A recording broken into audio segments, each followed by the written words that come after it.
Otvorte si náš e-shop disic.sk a vpravo hore kliknite na online obnova kvalifikovaného certifikátu. Po zobrazení produktu si vyberte platnosť. Tá môže byť 1, 2 alebo 3 roky. Pridajte produkt do košíka a dokončite nákupný proces. Po zaplatení produktu vám pošleme e-mail, v ktorom nájdete kupón, inštrukcie k vydaniu a linku na obnovu kvalifikovaného certifikátu. Kliknutím na linku sa vám zobrazí stránka obnovy. Prečítajte si pokyny a kliknite na Začať online vydanie certifikátu.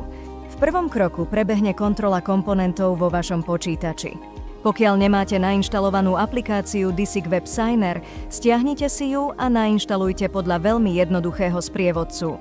V druhom kroku zadajte kód z kupónu, ktorý sme vám poslali e-mailom. Je potrebné ho vložiť v rovnakom formáte, ako ste ho obdržali, a teda aj s pomlčkami.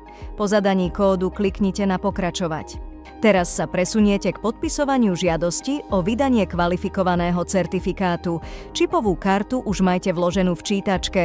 Kliknite na Pokračovať na podpísanie a následne vpravo na tlačidlo Podpísať.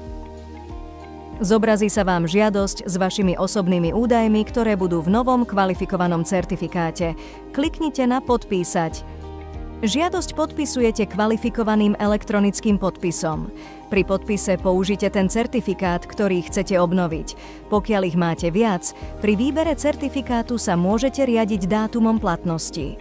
Počas podpisovania vás systém vyzve k zadaniu prístupového PIN a podpisového QPIN. Po podpísaní prejdete do ďalšieho kroku, ktorým je generovanie kľúčového páru.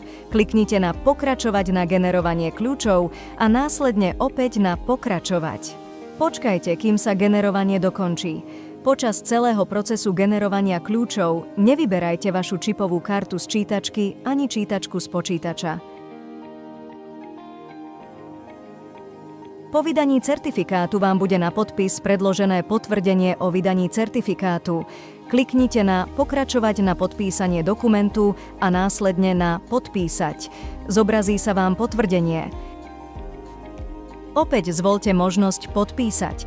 Po zadaní PIN a QPIN prejdete k poslednému kroku online obnovy, a to je import certifikátu na kartu.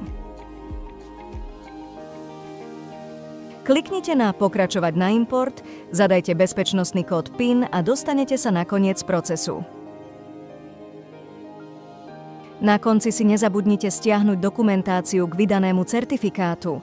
Osobitne dôležité je potvrdenie o vydaní certifikátu, pretože obsahuje heslo pre prípadné zrušenie certifikátu.